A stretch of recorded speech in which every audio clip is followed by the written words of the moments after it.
kuning seperti itu.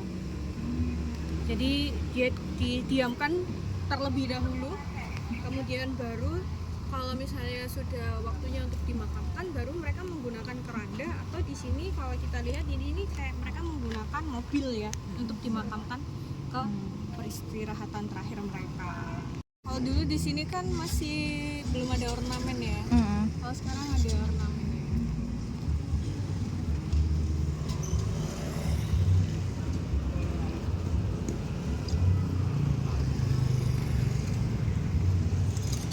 Jadi dia ini adalah salah satu orang yang bergelut dalam bidang komedian ya.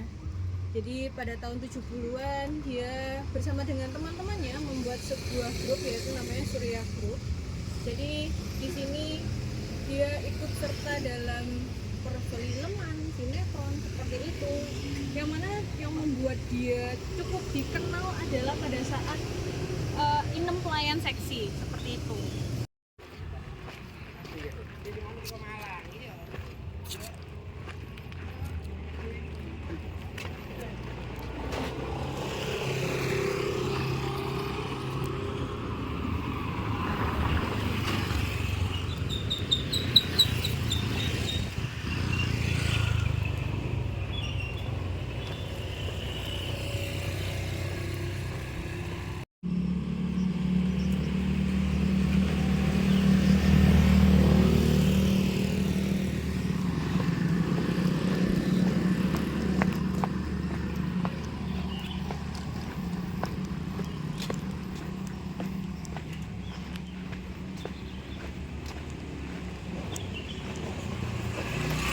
Kemudian di sini juga ada pemakaman bagi Ferdinand, yaitu istri Dokter Sutomo. dari Dokter Sutomo. Oke, kita naik ke atas.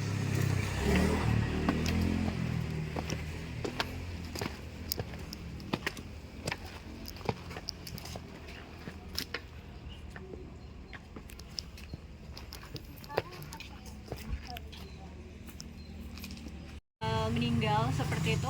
Akhirnya untuk melepas kesedihannya dia datanglah ke Hindia Belanda. Dia datang ke sini untuk bekerja sebagai perawat. Nah, saat menjadi perawat di RS Blora itulah akhirnya dia bertemu dengan Dokter Sutomo yang saat itu juga bekerja. Akhirnya di sini Ferdinand bertemu dengan Dokter Sutomo, akhirnya mereka menjalin pertemanan hingga akhirnya mereka menikah. Nah, pada saat pernikahan ini mereka sebenarnya banyak ditentang ya, karena mereka dari dua latar belakang yang berbeda. Salah satunya yaitu kebangsaan, satunya Belanda, satunya Indonesia. Apalagi Dokter Sutomo itu dinilai sebagai orang yang sangat nasionalis seperti itu. Jadi banyak teman-temannya yang mengatakan, kok kamu bisa saya menikah dengan orang Belanda, kan dia kan yang menjajah kita, seperti itu. Dan kemudian yaitu agamanya mereka berbeda ya teman-teman ya. Yang di sini Kristen seperti itu, dan sedangkan Bapak Dokter Sutomo sendiri Islam ya. Dan makamnya Bapak Dokter Sutomo di mana? Kok dia tidak bersanding dengan si istri? Jadi makam dari Bapak Dokter Sutomo dimakamkan di Museum Dokter Sutomo yang ada di Jalan Bubuta. Jadi teman-teman bisa datang ke museum untuk melihat bagaimana makam dari Dokter Sutomo. Tinokerti ini dia bidangnya di Surabaya apa? Dia itu dalam bidang musik, teman-teman.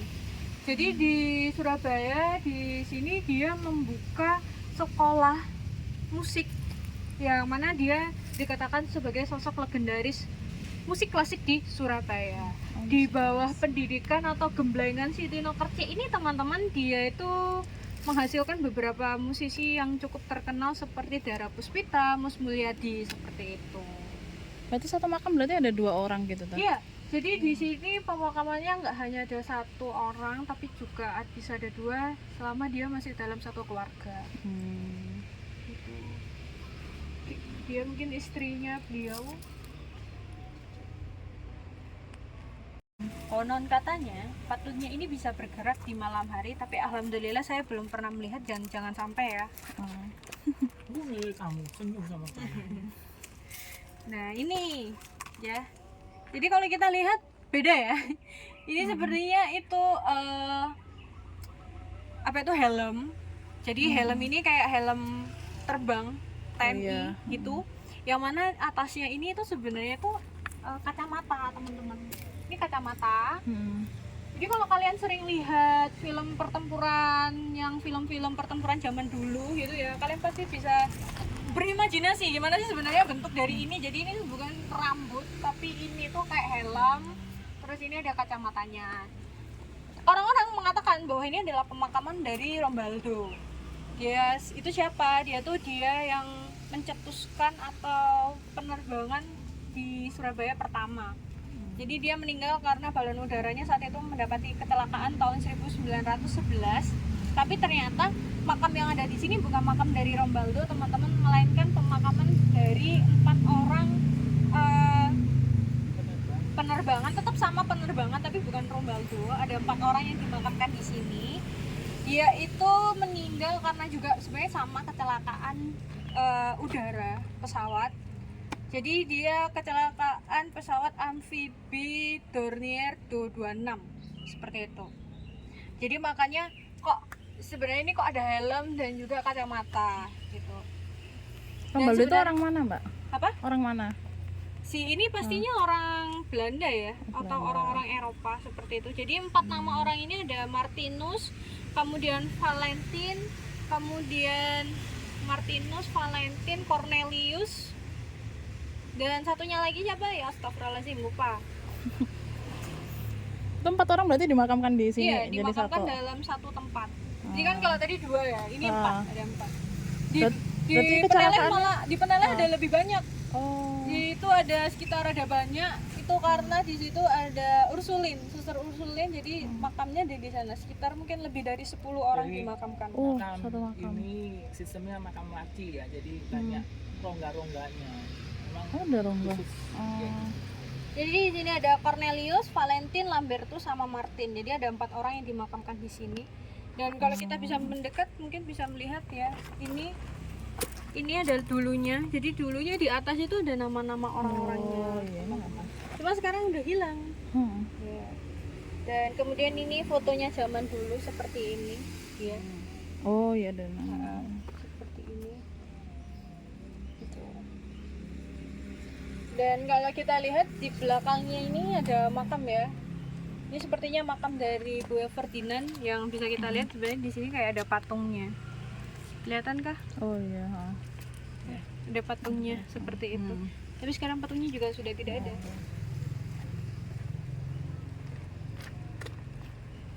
Oke.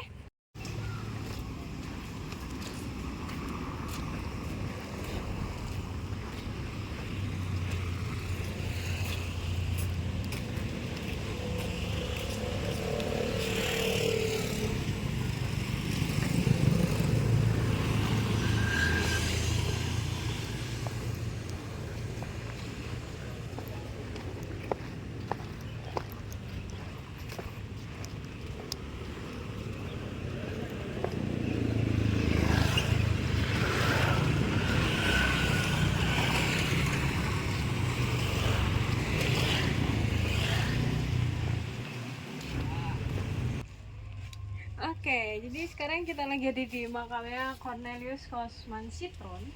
Ini ada orangnya. Jadi siapa sih? Dia adalah salah satu arsitek yang terkenal di kota Surabaya. Salah satu karya terbesarnya yaitu si Balai Kota. Balai Kota Surabaya, teman-teman, itu adalah hasil ciptaan beliau. Sebenarnya nggak itu aja, ada banyak teman-teman. Tapi yang paling terkenal itu. Jadi Citron ini dia dibawa ke Surabaya untuk mengarsiteki salah satunya beberapa bangunan penting, karena sebelumnya di kota Surabaya mereka kalau misalnya mau membangun bangunan ya tinggal bangun aja, maksudnya dia tidak memikirkan gimana konsekuensinya, gimana nanti dengan iklim yang ada di kota Surabaya, karena orang-orang Belanda ini yang tidak memiliki pendidikan arsitektur, mereka mungkin bisa lah sama yang seperti yang ada di Belanda sana, padahal kan bangunannya, maksudnya iklimnya beda. Kalau di Belanda cocok, belum tentu di kota Surabaya cocok. Siapa tahu di Surabaya malah bangunannya membuat sumuk, panas, sirkulasi udaranya tidak baik, seperti itu ya. Akhirnya Citron ini membuat salah satu gebrakan yang sangat luar biasa, yaitu dimana arsitekturnya itu diadaptasi juga dengan iklim yang ada di kota Surabaya. Gimana sih cara agar bangunan itu lebih dingin, sirkulasi udaranya lebih baik dan lain sebagainya, seperti itu. Jadi dia datang di kota Surabaya pada tahun 1900, teman-teman. Dia selain balai kota, apalagi sih salah satunya adalah rumah sakit Darmo, teman-teman tahu ya, di Darmo kan ada rumah sakit, beliau juga. Kemudian ada salah satu rumah yang ada di Kayon, itu ada juga diarsitektur oleh beliau. Selain bangunan, dia itu juga ada jembatan Gubeng. Jembatan Gubeng itu yang dekatnya Mount Castle, itu juga salah satunya arsitektur dari beliau. Kemudian ada juga viaduk Tugu Pahlawan, teman-teman tahu kalau di Tugu yang Pahlawan atas kan ya. ada jalannya kereta ya, yang ada di atas itu juga arsitektur dari Cosman Citron ini. Jadi apa sih bedanya arsitektur yang mengadaptasi iklim yang ada di kota Surabaya dengan yang tidak? Kalau misalnya di kota Surabaya, yaitu yang pasti bisa dilihat dari catnya berwarna putih. Kenapa harus berwarna putih? Biar apa ya, menyerap dia, biar memantulkan seperti itu, biar tidak panas kalau misalnya kita pakai warna lain, dan kesannya itu lebih dingin kalau misalnya kita melihat bangunan yang berwarna putih. Kemudian jendelanya banyak. Kalau kalian sering melihat balai kota, pasti banyak seperti jendela-jendela yang dibangun ada di sana gitu. Itu biar sirkulasi udaranya lebih baik, dan kemudian plafonnya itu lebih tinggi-tinggi dan lain sebagainya. Seperti itu, teman-teman.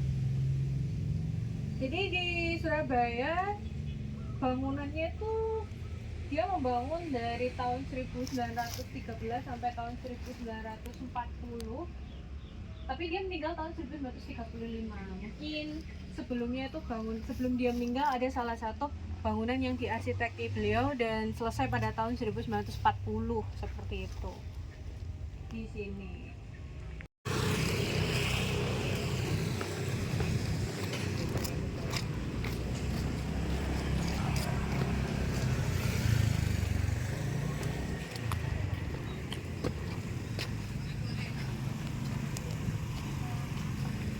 Ini adalah makamnya. Jadi seperti yang kita lihat ini di sini lebih asri ya, lebih adem seperti itu. Banyak dari pinus-pinus yang ditanam di sini. Jadi kalau sekarang ya seperti kita lihat ini panas sekali ya. Jadi dia ini siapa sih? Jadi dia ini adalah Jikerman, teman-teman. Dia adalah wali kota Surabaya yang menjabat tahun 1920 sampai 1929. Dan dialah orang yang sosok mengajak Citron untuk datang ke kota Surabaya gitu. Jadi dia ini adalah salah satu wali kota yang dikatakan sangat membangun kota Surabaya dari fasilitas, bangunan, dan masih banyak lagi. Jadi pada saat beliau memimpin kota Surabaya itu diubah menjadi kota yang sangat modern, baik, seperti itu. Dan dialah juga sosok yang merancang gimana kalau misalnya kita membangun balai kota. Jadi sebenarnya balai kotanya itu bisa dikatakan gak sebagus seperti yang sekarang. Akhirnya dia membuat gimana kalau misalnya kita membuat balai kota, akhirnya dibuatlah oleh beliau. Ini. Dan ini makamnya. Jadi dulu di atasnya ini ada kayak semacam gambar beliau. Kemudian di sini ada mangkok. Jadi di sini pemberian seperti kayak mangkok dan juga patung itu bukan tanpa sebab atau hanya untuk estetika aja, tapi bisa dikatakan sebagai penghargaan beliau terhadap kota Surabaya karena sudah membangun kota Surabaya menjadi lebih baik. Gitu. Jadi dia meninggal pada usia yang sangat muda, teman-teman. Sebenarnya bukan muda-muda banget sih, umurnya 44 tahun. Setelah merayakannya dia meninggal dunia saat itu.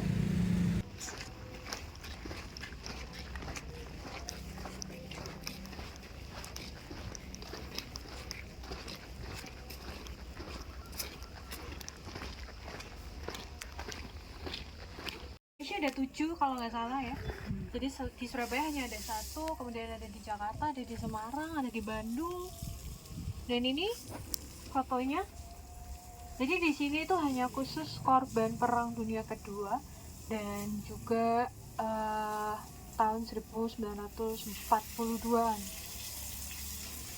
Jadi kalau misalnya kita lihat dari sini, makamnya lebih tertata rapi ya, bisa dibandingkan dengan yang ada di belakang kita.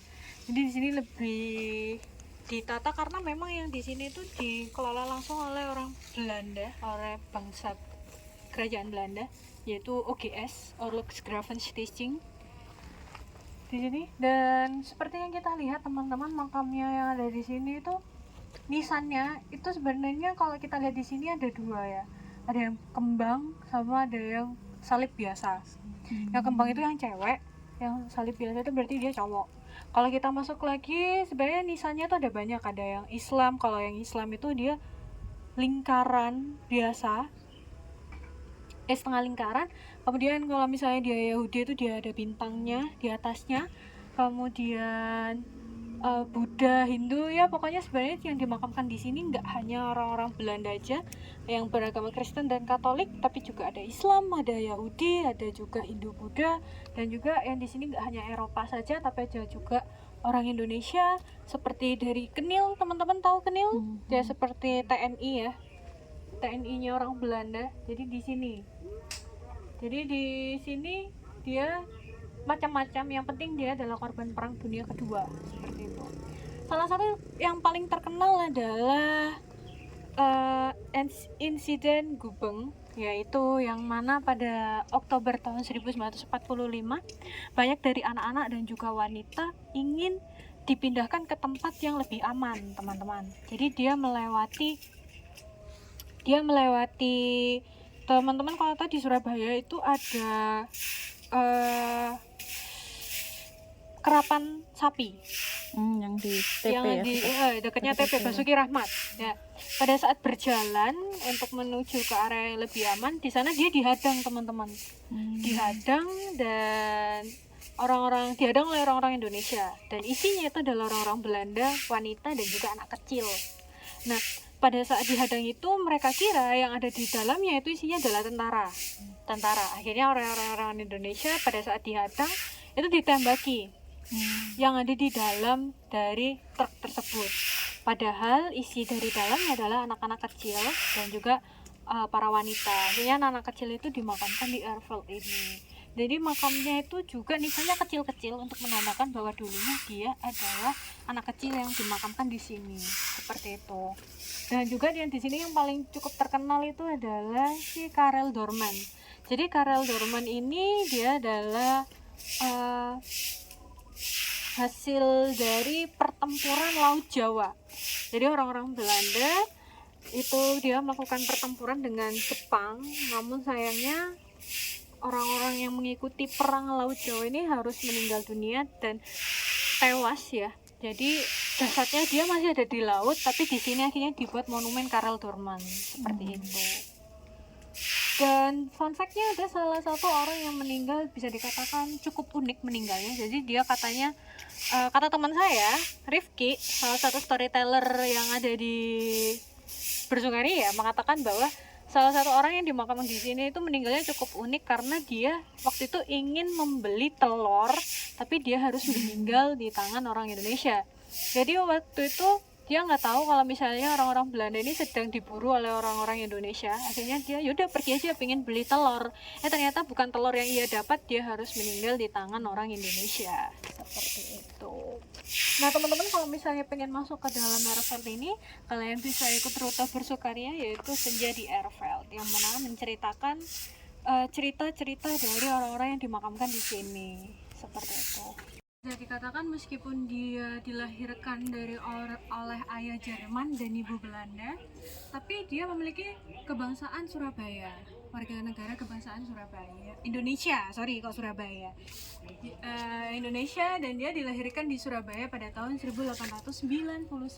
Ini dia ada fotonya, telepon paper ini. Jadi dia meskipun orang Belanda atau orang Eropa, dia tuh dikenal menjadi orang yang sangat suka sama Surabaya, teman-teman. saking cintanya dia sama Surabaya pada tahun 1950, dia tidak mau untuk meninggalkan kota Surabaya. Seperti yang kita lihat, dia akhirnya dimakamkan di sini. Jadi dia tidak mau kembali ke negara asalnya, dia memilih untuk tetap berada di kota Surabaya. Jadi G.H. van Weber ini saking cintanya dia, banyak sekali dia mengeluarkan buku-buku atau artikel yang bercerita tentang kota Surabaya. Sampai pemerintah kota Surabaya saat itu meminta G.H. van Weber untuk membuat buku, kalau orang-orang suka sama cerita sejarah ya, dia yang cukup terkenal adalah Old Surabaya dan New Surabaya. Jadi teman-teman kalau misalnya mau cari bukunya, sebenarnya di internet dia ada PDF seperti itu, tapi menggunakan bahasa Belanda ya pastinya. Itu menceritakan kota Surabaya gitu. Gimana Pak? 4.500.000 buku.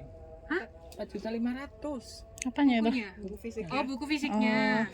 Di internet aja gratis PDF. Tapi bahasa Belanda. Sebenarnya selain ada New Surabaya sama Old Surabaya, ada juga buku-buku lainnya yang cukup terkenal. Tapi yang paling terkenal itu tadi. Jadi Old Surabaya itu menceritakan Surabaya pada zaman dulu, dan New Surabaya adalah Surabaya zaman baru gitu. Dan saking sukanya dia juga tentang sejarah dan kota Surabaya, akhirnya dia membuat sebuah museum, teman-teman. Museum ini dia bangun di tengah kota Surabaya yang saat ini menjadi SMA Trimurti. Teman-teman tahu SMA Trimurti? Banyak. Dekat Dia toiletnya, ada di rumah dinasnya Gubernur Jawa Timur, Gerahadi. Oh ya. Tahu Gerahadi? Sebelahnya itu dia ada SMA, namanya SMA Trimurti, SMA swasta. Jadi dulu museumnya dari G.H. van Weber itu ada di sana, menceritakan tentang kota Surabaya, kemudian benda-benda zaman kuno dia ada di sana. Tapi setelah dia meninggal, teman-teman, untuk museum dari G.H. van Weber akhirnya dipindahkan di Sidoarjo yang sekarang lebih dikenal sebagai Museum Hutan Tular. Jadi Museum Hutan Tular itu cikal bakalnya dari museum yang G.H. van Weber ini buat gitu. Dan akhirnya untuk yang di Hutan Tular itu, teman-teman, dia dikelola oleh Provinsi Jawa Timur. Dan di bawahnya ini juga ada penghargaan. Ini ada penghargaan juga. Pemugaran makam G.H. van Weber diresmikan oleh Wali Kota Bambang Dwi Hartono. Sebenarnya menurut saya makam dari G.H. van Weber dan Citroen seharusnya lebih ada seperti perawatan ya, seperti ya, karena dua orang ini merupakan dua orang yang cukup terkenal di kota Surabaya dan memiliki kontribusi yang cukup besar untuk kota Surabaya itu sendiri. Kemudian kan ada namanya presiden baru kita, Pak Soeharto ya.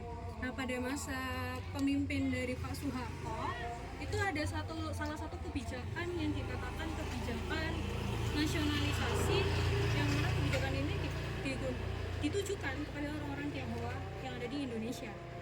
Jadi orang-orang Tionghoa yang ada di Indonesia ini diharuskan untuk mencintai negara Indonesia dengan cara salah satunya adalah mengganti nama mereka menjadi Indonesia. Jadi kalau kita lihat misalnya contohnya ya, namanya Tionghoanya dia adalah Lua Giok Lie, kemudian dia ubah menjadi Lili Witie Lesmana ya, seperti itu. Jadi sebenarnya namanya dia itu di Indonesia kan, tapi sebenarnya bukan di Indonesia kan ya, kayak misalnya dia dari Chan, CHAN, di nama Indonesianya menjadi Chandra, seperti itu. Tapi sebenarnya teman-teman, itu cuma penanda aja, kayak seperti nisan itu hanya penanda, sedangkan dia makamnya tuh yang ada di tengah-tengah, yang ada di kotak kecil yang ada di depan kita, bangunan itu ini. Jadi isi dari bangunan ini tuh guci, jadi dia ada isinya tuh ada abu gitu. Seenggaknya ada 60 ya yang dimakamkan yang ada di dalam sini gitu. Jadi di sebelahnya tuh kayak dia ada ventilasi, jadi kalau misalnya kalian bisa masuk, kalian akan melihat banyak guci-guci yang berjajaran di dalam bangunan ini tadi. Jadi di sini makam orang-orang Jepang di disimpan atau dibangun. Dan salah satu orang yang terkenal yang dimakamkan di sini adalah namanya Soji Ishii. Jadi Soji Ishii dia orang Jepang, dia tentara, tapi akhirnya dia membelot dan membela Indonesia sampai akhirnya setelah Jepang kan kita kehadiran lagi tamu ya teman-teman, kita kehadiran tamu lagi orang-orang Belanda bersama dengan temannya Inggris itu. Akhirnya biar dia tidak ditawan oleh orang-orang Belanda dan Inggris, akhirnya dia merubah namanya menjadi Ahmad. Jadi di sini dia berubah menjadi Ahmad dan dia memiliki kewarganegaraan Indonesia saat itu diberikan oleh Pak Soekarno.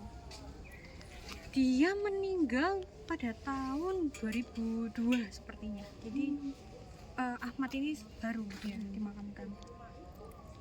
Di sebelah sini.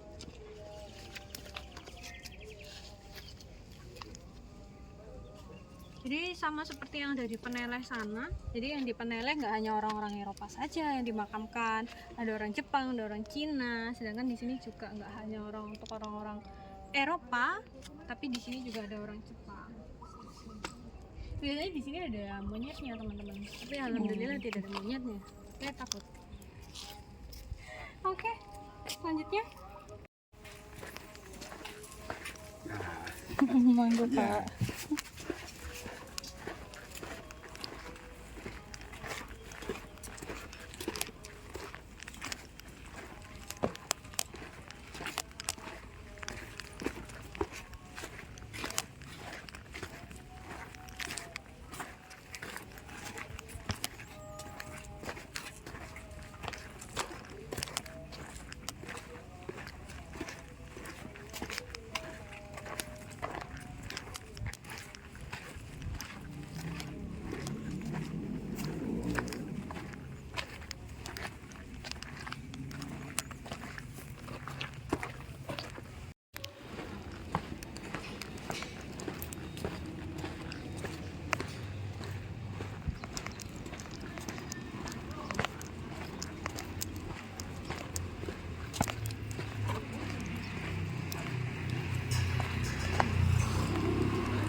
Jadi biasanya sebelum dikremasi mereka itu kayak didoakan terlebih dahulu seperti itu sampai akhirnya kalau sudah baru dikremasi dan besoknya baru bisa diambil oleh keluarganya.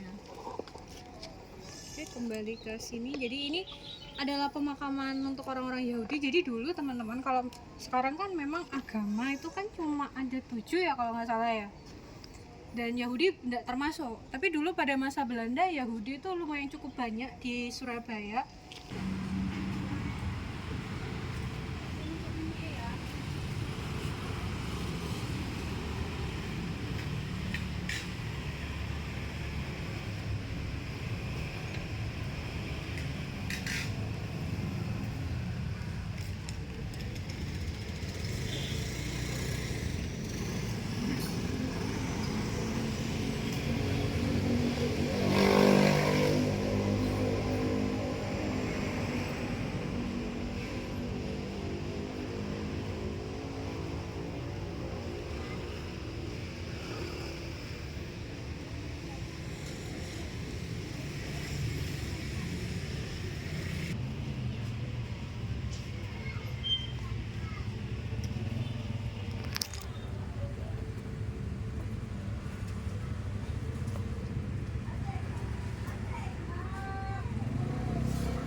Kalau buku anak gini berapa? Yang ini? Ini Ah, 25. 25. Jadinya 15.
di tanggal ya. Oh, aku baru tahu. Jadi kapan nanti muridku kan ujian nasional ya, dia ujian di Solo. Tapi dulu di kelas ujian juga tanggal sama, hari ini sama. Oh, Nanti karena juga ujian bodoh ini.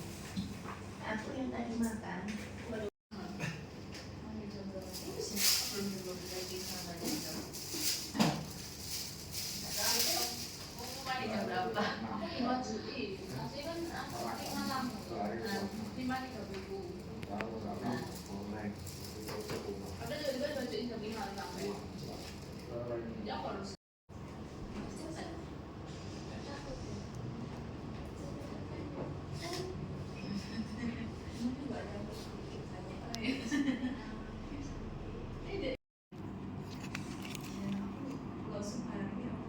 Sekarang ini layan Metro. Kalau tahun pertama kan Metro kayak situ saya harus punya materinya harus single. Kayak cari kelas itu. Pasti dia harus bikin. Oh, karena dia basicnya kelas rendah. Ya kan pasti awal-awal dikasih kelas yang dulu. Kelasnya dibuat dari awal. Oh, itu boleh milih tapi. Pasti nek belum baru dia akan buka kelas kan.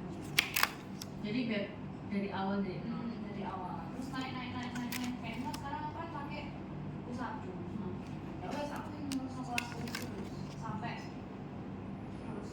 Oh, dan ini menjadi kamu kan sama nggak sih tahun ini? Enggak ya, beda aja. Tanya sama. Besok 2 aku kelas. Oh, ada 2 tahun. Oh, dia ini ya dari nol. Berarti kelas ini dari nol. Bisa jadi dulu kelas lain Kayaknya kelas bahasa lain, soalnya dia bilang dia itu sama kayak ngomong kalau dulu dosen kayak gitu kan, gitu nada singgung. nek sini itu pasti punya bahasa lain pasti gitu soalnya di awal Ya aku nanti tuh 9 tahun. atau itu memang biaya murah kok kayak kelas nek bisa kelas itu lama biasanya sih